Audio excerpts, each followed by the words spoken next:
Hello, hello, and welcome to my podcast, Living in My Shadow. I'm Sandra Wallace, the OCD Coach, and today I am privileged and honored to have my dear friend Stacy Toney speak to you and to me on the subject of grief.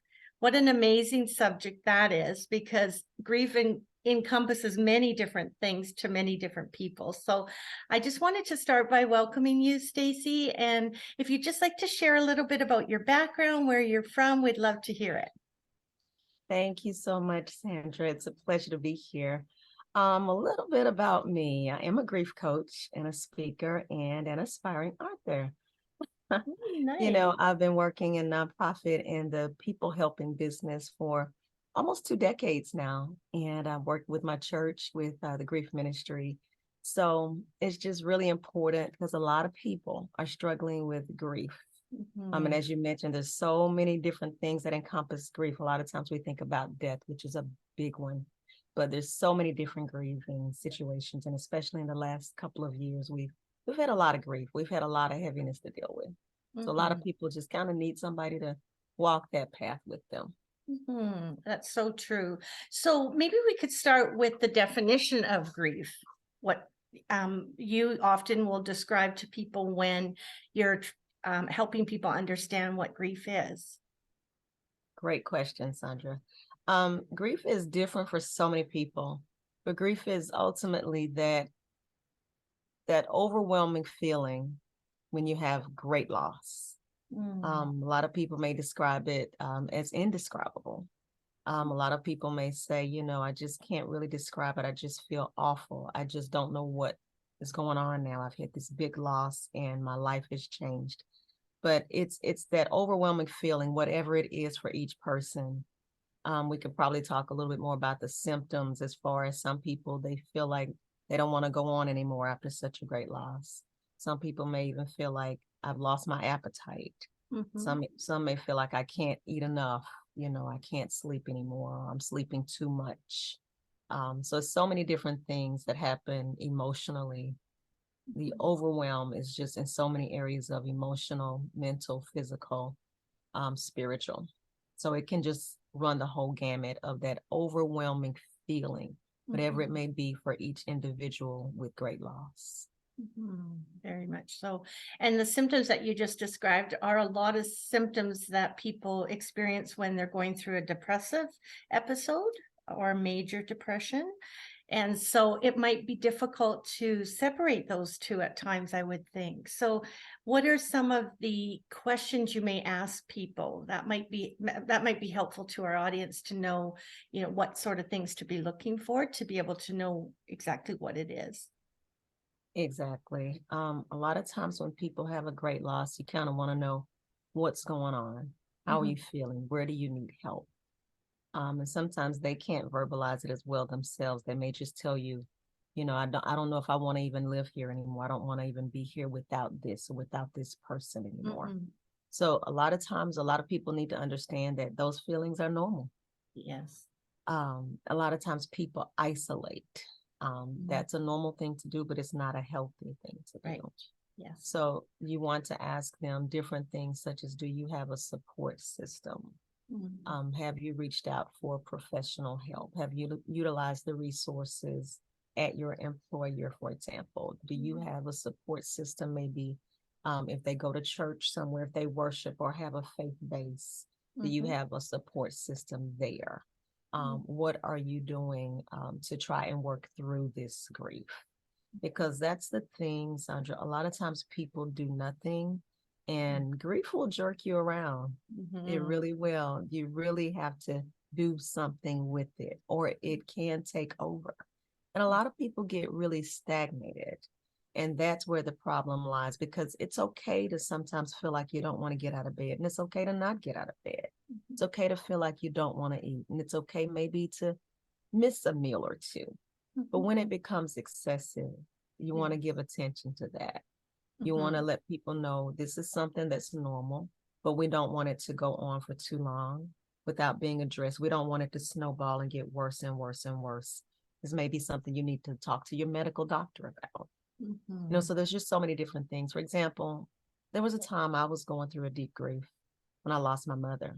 Mhm. And I literally thought there were times that I was going crazy. Mm, And come to find out when I got into a support group that I was not the only one feeling these things, mhm. that some of it was normal, the forgetfulness. A lot of times people may feel like I'm losing my mind. And Yeah, sometimes it feels like that. yeah, But sometimes people need someone to help them understand you're not alone. yeah, What you're feeling is normal. right. Let's walk through it together.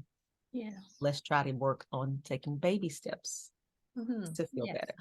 Yeah, good one. Yeah, that's a really interesting one because people, and the more they become introverted, like you said, and the less they're around other people, they only have themselves to deal with. And if their mindset is distorted and they're not thinking clearly, it can definitely, I could see how that would escalate for sure. Yes, good point. So when you lost your mom, uh, Mhm. what were some of the key things when you look back that were helpful in the process of going through the grief? Because grief goes through in stages, correct? Yes, it So does. I guess maybe what I could ask you two things is um, the different stages of grief, and secondly, what were some of the key things that you did or that you received from resources that was helpful in being able to overcome that grief? Would that be okay? Exactly. Absolutely, Sandra. You know, there used to be an old chart, if you will, where we would say these are the stages of grief. Mhm. And it was at one time thought that it was linear, but it's really been found through Mhm. research and just observing people in focus groups that it's really not linear. Makes And sense. those stages don't exist for Oh, everyone. good But to in know. general, some of the ones that most people will go through at some point is some level of denial, Mhm. oftentimes some level of anger, Mhm. some level of depression. Mhm. Sometimes grief starts before the bottom falls out completely, before the actual full loss. For example, if someone's death is impending, there may be some bargaining. It's Mhm. not always the case with everyone, but there may be some bargaining. I think I mentioned depression Yes. Yeah. and ultimately acceptance. It was at one time thought that at the point of acceptance, um, that's it, you've reached your goal. Mhm. But that's found to not be so anymore. We bounce around in these stages. Mhm. Sometimes after you've gotten to acceptance, you can come right back out of it Mhm.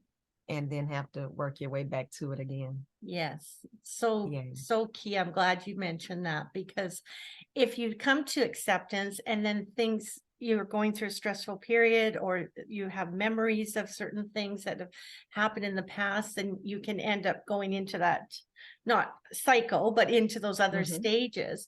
And Mm-hmm. so if you're going to do that, just being aware that that's a possibility is comforting to know, right, to some degree. Yes.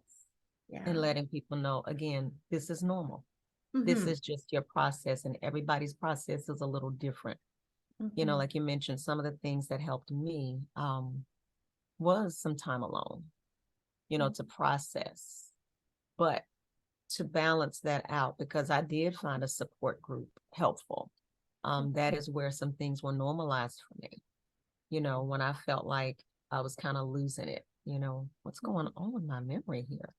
You know, there was a time, Sandra, where I'd gone to a health food store and I had before that gone to IHOP and gotten some food, but I could barely eat. So I had most of it in a to-go box. Well, I got to the health food store and I was feeling really nauseated. It was something in the atmosphere almost every time I go there. And this time it was really bad. So they were trying to get me some ginger and things like that. And they were like, have you eaten anything today? Literally, I believed it when I said it. I said, oh, no, I haven't. Hmm. And they were like, that may be the problem. Yeah, it probably is. Hmm. I didn't remember that I had eaten until I got into the car and I saw the to-go box on the seat next to me. Mhm. Wow. Now that's enough to make you think you're losing Yes, that's right. Yeah. Yeah, that's a good example. for But sure. again, it's your mind Mhm. almost playing tricks on you. Yes. Yeah. You know, it's Interesting. Yeah. it's I some people that don't even Mhm. remember services, that don't even Mhm. remember their loved one's services. Mhm. The funeral or the wake or the memorial. Mhm. Some people don't even remember it. And I'm wondering if that's along the lines of what we call disassociation.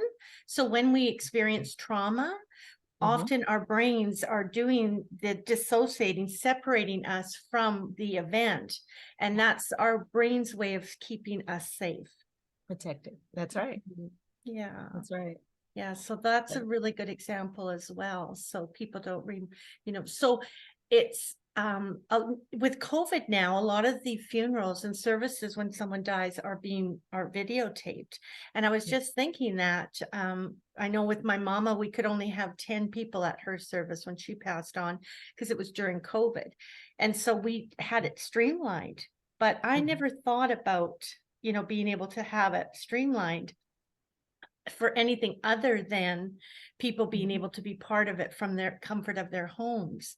Mhm. But that example right there would be a really beneficial thing to have so the person can go back when they're ready to and feel comfortable doing that and view that service. Yes. Absolutely. Such a good Wow. point. Yeah. So what about even like we talked about forgetfulness? So even in the workplace, I know you do work around educating in the workplace. So what are some of the questions you get asked from employees, employers, people in that realm? I would like to spend a few minutes talking about that because I think grief doesn't stop the moment you walk out your door to go to work. So That's there's right. it's there all the time or most of the time, especially Mhm. initially in the beginning stages, I would imagine. So what are some of the Mhm. things that people felt was comforting to have or to know in the workplace for the people that need that support? Absolutely. It always helps when employers can show compassion, when they can acknowledge that a great loss has happened. Um, Mhm, you may not be able to identify, but this is a great loss to this person. mhm. And to maybe recommend the services if needed Yeah, that the employee assistance program provides. nice. Maybe to let them know that you're checking on them, to maybe let them know I'm thinking of you. Are Mhm, you okay? mhm. Because when we have a great loss, I know I did initially when my mom passed. That was my first greatest loss. It Mm, feels like your world felt like my world had stopped. yes. And in my mind, I couldn't wrap my mind around how's everybody else going on with life? Do they Yeah. not know what has just happened? Oh, so important. I feel you. I did this thing. It was like, what is everyone doing? Walking by and driving and eating and laughing? Like that's not Like supposed to nothing's be. happened. Yeah, it's Yeah, like everybody should stop. It's like a screeching halt, yeah, right? that's And right. that it's almost like surreal, isn't it? It When you're is. watching people do that and you're It feeling the is. way you are. Yeah. And because your emotions are so sensitive at that time. It's Mhm. almost as if you feel like, how dare you? Don't you know what Mhm. just happened? Yes. How could you be laughing? How could you be so joyful? Don't you know what I'm Mhm. going through? Yes. Yeah. And it almost feels like you want the world to stop, but it keeps rolling. Mhm. If you have goals at work, those goals are still there. You still have That's right. deadlines.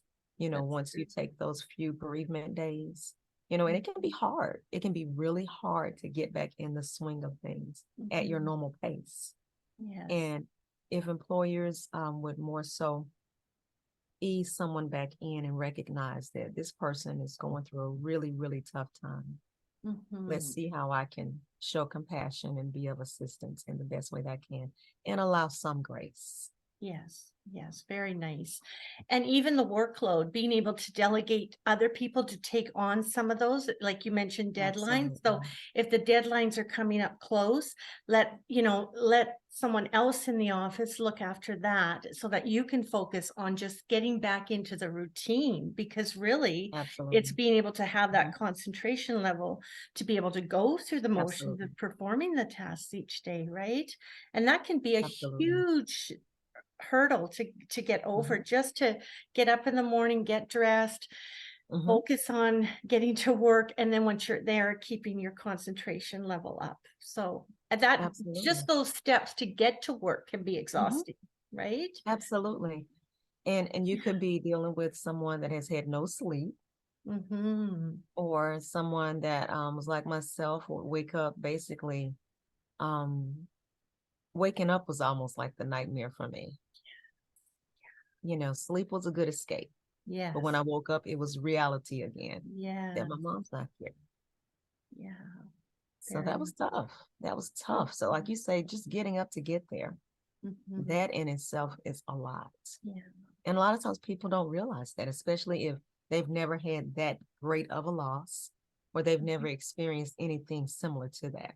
That's right. Yes. And employers can really get the best out of their employees if they take time to kind of, um, in this way, have some cultural sensitivity, Yes, and I understanding love what that. breeds. I love sorry, Stacy. I was just gonna say, I love that you're doing this, because there may be somebody watching that's going through what you have gone through and can identify with that. So I think Yes. it's really great, just the education all around, because maybe no one has someone at your workplace might be working in really close proximity to you, and they Mhm. don't know what to say, so they say nothing. And sometimes that in itself is a beautiful thing, to just say, you know what, I don't even know what to say right now, but I can tell that you're suffering and I'm here for you. Just an ear, Yes. just your presence being there, even in Yes. silence. Yes. That's one of the things I can appreciate as well, Sandra, because sometimes people want to fix it. They Mm, want to say something that will make mhm. it better, that Yeah. will maybe make you smile, make you laugh. And Mhm, it's awkward for most people. mhm. Kind of makes me think about a survey, the questionnaire that I have that we talked about, where, um, a lot of times I'm trying to understand from the actual griever, people that have been in grieving situations, what is it that someone may have said that you appreciated? What is it that someone said that you didn't appreciate or Nice. did? And what would you like for someone to say or do? What would you Oh, appreciate? nice. That's nice. That's all part of the survey that you had mentioned. And okay, Absolutely.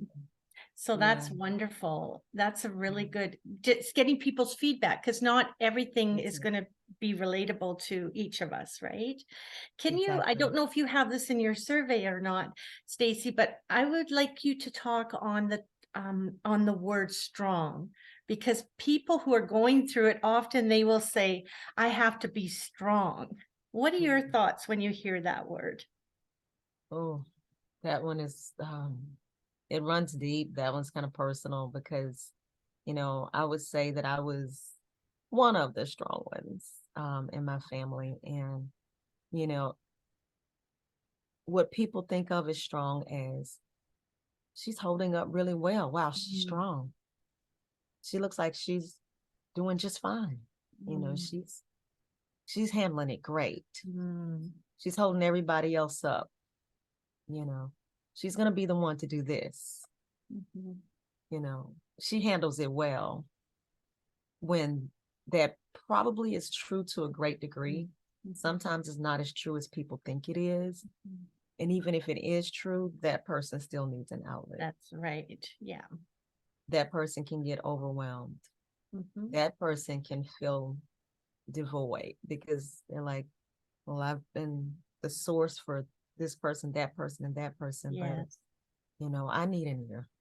You Mhm. know, I need for someone to maybe take this load That's today. right. Yeah. So the self-care piece is important, and it's not So about being important. strong. Yeah. I think people are stronger when they reach out for help. and identify Absolutely. and be able to say, I need help. That to me Absolutely. is strength. It's not weakness. And I think those It's not. two things get very, very mixed up, and people They view do. things like you said. I love the Yeah. example you used with, she's all put together, she's doing good. Well, we don't know what's going on internally, and Yeah. so it's important that we reach out. So really great, great, great, great points. Is there anything else that you would like to mention that stands out for you that you see over and over, that sort of a common thread with grief? Yes. It's so good that you mentioned about self-care. That is so key for everyone, but especially for that strong one, and boundaries. Mhm. When it's too much, we need to be able to recognize it and stop it. Put a Yeah. halt on it. Maybe not no forever, but maybe Mhm. no for right now. That's right. Yeah. Yeah. And no, I learned not too long ago. I think I heard it on a TED Talk. No is a complete sentence.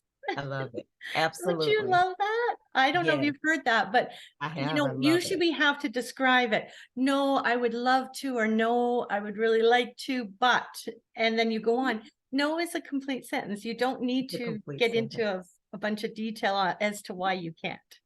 We don't have to qualify it. That's It's right. nothing wrong if we want to say something after it, but we don't have to. Yeah, that's right. So giving yourself permission to just to be able to do that.